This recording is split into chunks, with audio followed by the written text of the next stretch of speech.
Chosen one, before your mind tries to analyze why you are still here listening, before logic steps in to label this as coincidence or emotional timing, let me speak clearly and without hesitation, because what is happening right now is not the result of an algorithm, not the outcome of curiosity, and not the product of chance. It is a deliberate interruption authored by heaven itself, and the reason it feels weighty is because God does not summon attention unless something final is being declared, something that closes one chapter and authorizes another.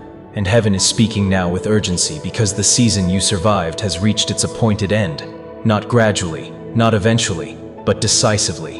And God is saying with unmistakable authority that the pain you carried longer than you thought you could endure no longer has jurisdiction over your life, because there are moments when mercy moves quietly and moments when it moves swiftly. And this is one of those swift moments where God steps in not to explain everything you went through, but to release you from it. Because explanation is not always required when deliverance has arrived. And I need you to understand this from the beginning, so your spirit can settle into truth instead of wrestling with doubt. You were not forgotten in the silence. You were not overlooked in the waiting, and you were not abandoned in the heaviness that followed you through days and nights. Heaven has been watching with precision, recording what no one else noticed, measuring endurance that never received applause, and honoring restraint that looked like weakness to the world, but registered as strength in the unseen. And now the reason this word is coming with such firmness is because suffering does not get to overstay its assignment. Pain was never given permanent residence in your life. It was permitted for a purpose, and that purpose has been fulfilled. And what heaven finishes, it finishes completely. Not partially, not temporarily, completely. Which is why God is not saying your pain will ease, fade, or slowly resolve. He is saying it is over. Because when God ends something, he does not negotiate with it. He withdraws permission. And what once had access must release its grip. And you need to hear this without filtering it through past disappointment. This is not motivation meant to lift your emotions for a moment. It is intervention meant to shift your position. Because motivation tries to inspire effort while intervention changes authority. And authority is what ends cycles you could not break on your own. And yes, you questioned God in that season. You asked why it lasted so long. Why obedience did not produce immediate relief, why faith seemed to coexist with fatigue, and heaven answers now not with accusation but with clarity. It was not delay rooted in neglect, it was restraint rooted in wisdom, because God was preventing things from following you that would have damaged what he was preparing in you. There were doors you wanted closed earlier that could not shut yet because timing mattered. There were exits you prayed for that could not open yet because you were still becoming someone who could walk out without dragging the weight of that season into the future. And what felt like silence was God working in layers you could not see, closing access points, severing hidden ties, and dismantling patterns at the root rather than trimming symptoms at the surface, because surface relief would have sent you back into deeper bondage later. And God is more committed to your freedom than to your comfort, which is why he waited until the work was complete before releasing you. And now hear this carefully, because this truth carries responsibility with it. When God ends pain, he also ends excuses, because healing is not permission to return to what injured you. It is empowerment to move forward without it, and heaven is clearing ground. Now not so you can revisit yesterday, but so you can walk into what comes next. Unburdened, restoration is not merely the absence of pain, it is the redirection of your life toward alignment. And that is why this word has come now and not earlier. Because timing determines sustainability, and what God is releasing in this moment would not have survived the version of you that existed before the fire refined you. And I know there were nights you prayed prayers without words, moments when hope felt heavy, when even faith required effort, and you wondered whether God was distant or disappointed.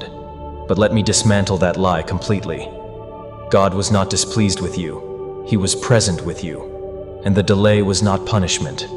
It was preparation. Because preparation often feels like resistance when you do not yet see the outcome. And this is where heaven wants to realign your understanding. The waiting was not empty. It was productive, even when it felt unbearable. Because God does not waste seasons, he uses them.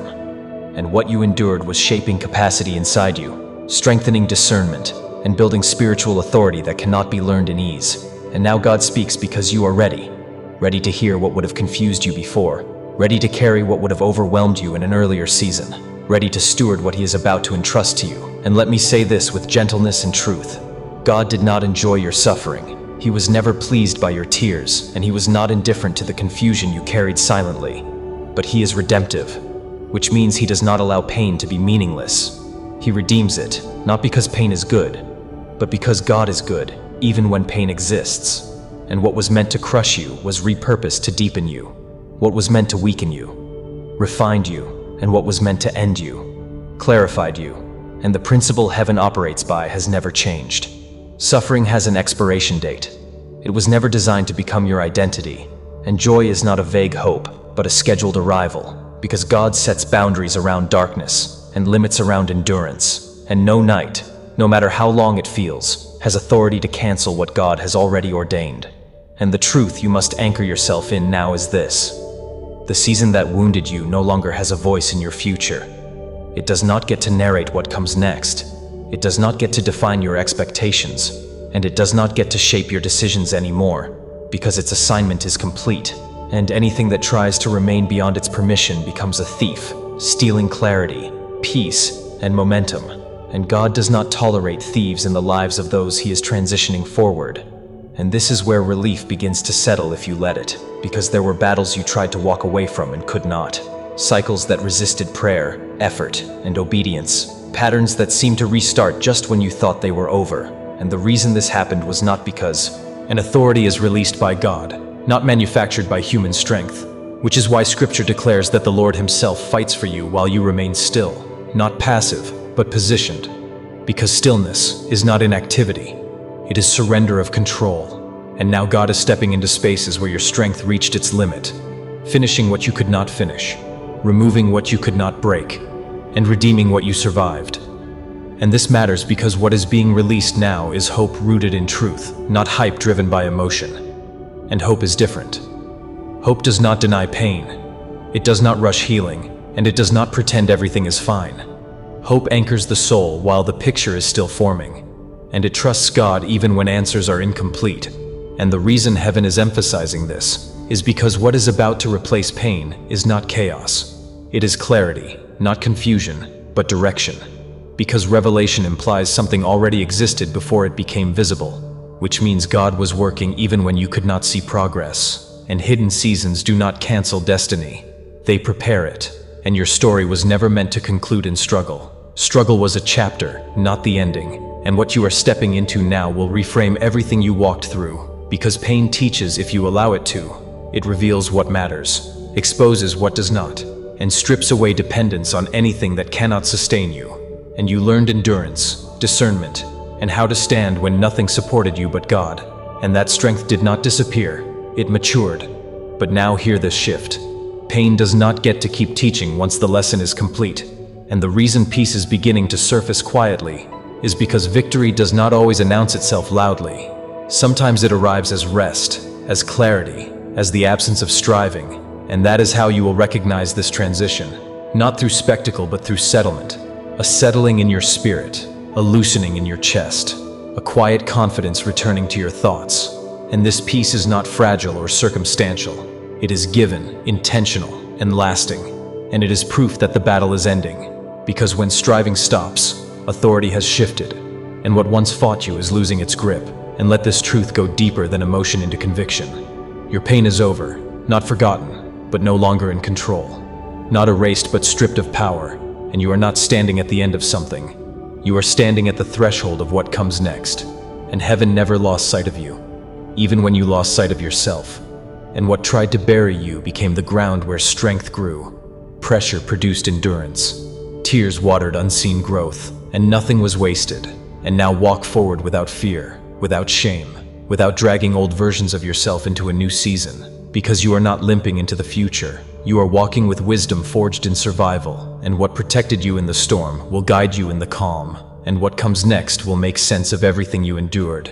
And hold on to this hope, because it is no longer distant. It is already here. And this is only the beginning of what heaven is unfolding. But because you are no longer operating from survival mode, for so long your strength was measured by how much you could endure, how much you could carry without breaking, how quietly you could survive storms without asking for rescue, and heaven honored that endurance. But survival is not the destination, it was the training ground. And now God is shifting you from endurance to stewardship, from holding on to learning how to walk forward. And this shift can feel disorienting because the noise of struggle has been replaced by space. And in that space, God begins to speak direction, not correction, because correction belonged to the past season and direction belongs to the next one. And this is where many hesitate, because clarity requires movement, and movement exposes faith. And for a long time you learned how to be faithful while staying still, faithful while waiting, faithful while enduring uncertainty. But now faith will be expressed through obedience, through alignment, through steps that are not forced but intentional. And heaven is gentle here, because God does not rush healing, but He does invite response.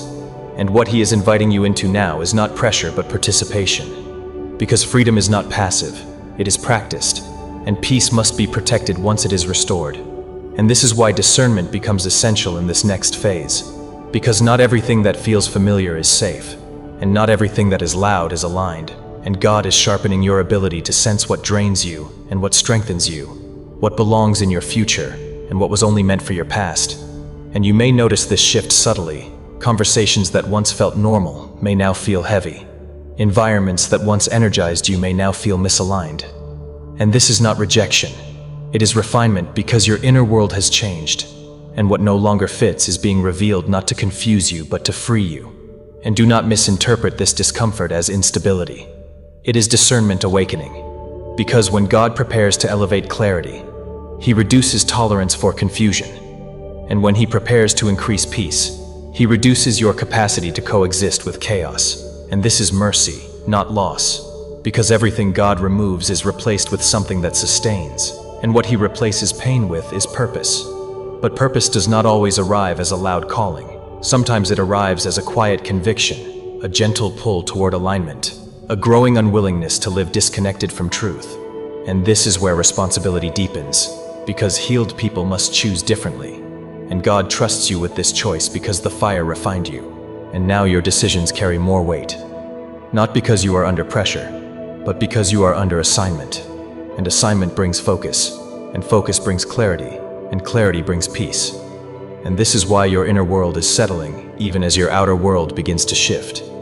Because God always stabilizes the inside before He rearranges the outside. And do not fear this rearrangement. Because nothing essential will be lost, only what was never meant to continue. Expectations shaped by disappointment, and habits built to cope rather than to thrive. And God is gently dismantling these now, not through force but through truth. Because truth exposes without shaming and heals without condemning. And you may find yourself less reactive, less defensive, less willing to explain yourself to those who never sought to understand you. And this is not pride, it is peace. Because peace no longer argues for space, it simply occupies it, and you will notice your prayers changing. Fewer words, deeper trust, less pleading, more listening, because intimacy replaces urgency when fear is removed, and God is teaching you how to hear Him without panic, how to wait without anxiety, and how to move without striving. And this recalibration matters because what He is preparing to release next requires a rested spirit, not a weary one, and a clear mind, not a crowded one. And this is why boundaries become sacred in this season, because access must be guarded, and not everyone who walked with you through pain is assigned to walk with you through purpose. And this does not make them enemies.